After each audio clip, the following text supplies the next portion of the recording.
देश में हर महीने की पहली तारीख को कई बड़े बदलाव होते हैं। मैं आपको बताना चाहूँगी कि आज 31 अक्टूबर है, आज महीने का आखिरी दिन है, कल 1 नवंबर है और हर महीने देश में पहली तारीख को कई बड़े बदलाव होते हैं और कल से भी नवंबर के महीने से भी देश में कई बड़े बदलाव होने जा रहे हैं और वो बदलाव क्या है वो हम आपको बताएंगे। आइए जानते हैं पूरी खबर। द यूनिक न्यूज़ में आपका बहुत बहुत स्वागत है। मैं हूँ इशमीत कौर और मैं आपको ये बताना चाहूँगी कि कल 1 नवंबर से देश में बड़े बदलाव होने जा रहे हैं। ये जो बदलाव है ये सीधा आपकी जेब पे असर डालेंगे, सीधा आपके घर के बजट पर असर डालेंगे और ये बदलाव क्या रहेंगे उनके बारे में हम बात करने जाएंगे।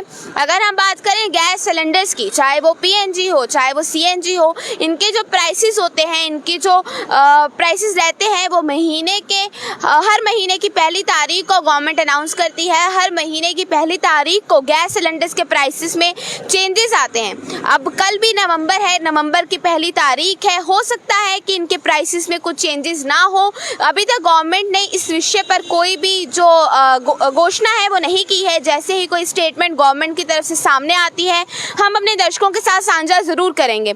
उसके बाद अगर हम बात करें NIC की, तो NIC ने ये घोषणा की है कि जो भी लोग जो 100 करोड़ से ज़्यादा का या 100 करोड़ का कारोबार कर रहे हैं उनको ई-चालान पोर्टल पर GST चालान जो है वो अपलोड करना है। उनको 1 नवंबर से लेकर विदिन 30 डेज ई-चालान पोर्टल पर जो GST चालान है उसको अपलोड करना है। उसके बाद अगर हम बात करें इंपोर्ट और एक्सपोर्ट ड्यूटी की,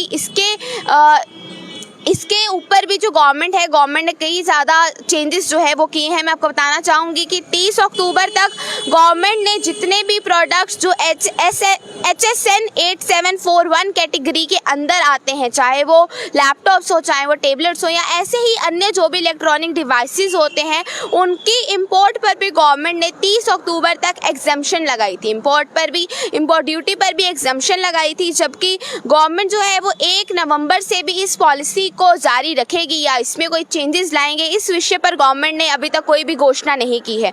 उसके बाद अगर हम बात करें बॉम्बे स्टॉक एक्सचेंज यानी कि BSE की, तो BSE ने 20 अक्टूबर को ये घोषित किया था कि 1 नवंबर से जितने भी इक्विटी डेरिवेटिव सेगमेंट्स हैं उनकी जो ट्रांजैक्शन फ़ी है वो इंक्रीज़ होने जा रही है। ये जो चेंजेस हैं ये S&P BSE सेंसेस ऑप्शंस पर लगाए जाएंगे और जो ट्रांजैक्शन फ़ी है वो बढ़ जाएगी। मैं आपको बताना चाहूँगी कि ट्रांजैक्शन कॉस्ट जो है वो बढ़ने से जो ट्रेडर्स हैं, स्पेशली अगर हम बात करें रिटेल इन्वेस्टर्स की, तो जो ट्रेडर्स हैं, जो रिटेल इन्वेस्टर्स हैं, जो लगातार इक्विटी में ट्रेड करते हैं, उनके ऊपर नेगेटिव इम्पैक्ट पड़ सकता है। ये जो डिसीजन है बॉम्बे स्टॉक एक्सचेंज का, ये कहीं ना कहीं उनके हित में नहीं है, ट्रेडर्स के हित में नहीं है।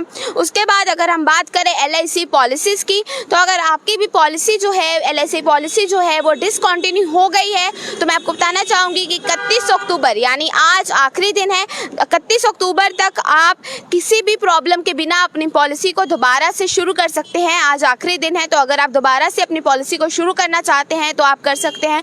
तो ये कुछ बड़े बदलाव थे जो 1 नवंबर से होने जा रहे हैं। मैं आपको बताना चाहूँगी कि गैस सिलेंडर्स के प्राइसेस जो है वो हर महीने की पहली तारीख को अनाउंस किए जाते हैं। उसके प्राइसेस पर अभी तक गवर्नमेंट की तरफ से कोई भी स्टेटमेंट सामने नहीं आई है। जैसे ही कोई स्टेटमेंट सामने आती है तो हम अपने दर्शकों के साथ साझा ज़रूर करेंगे। उसके बाद बॉम्बे स्टॉक एक्सचेंज जो है वो भी इक्विटी डेरिवेटिव सेगमेंट्स की जो ट्रांजैक्शन कॉस्ट है उसको इंक्रीज़ करने जा रहा है और साथ ही साथ अगर आपकी भी LIC पॉलिसी डिसकंटिन्यू हो चुकी है तो आप 31 अक्टूबर यानी कि आज आखिरी दिन है, आज आप जाकर बिना किसी प्रॉब्लम के अपनी जो LIC पॉलिसी है उसको दोबारा से शुरू कर सकते हैं। तो ये थी कुछ आज की अपडेट। ऐसी और अपडेट्स के लिए बने रहिए द यूनिक न्यूज़ के साथ। मैं हूँ इशमीत कौर, वीडियो जर्नलिस्ट रोहित सेन के साथ। धन्यवाद।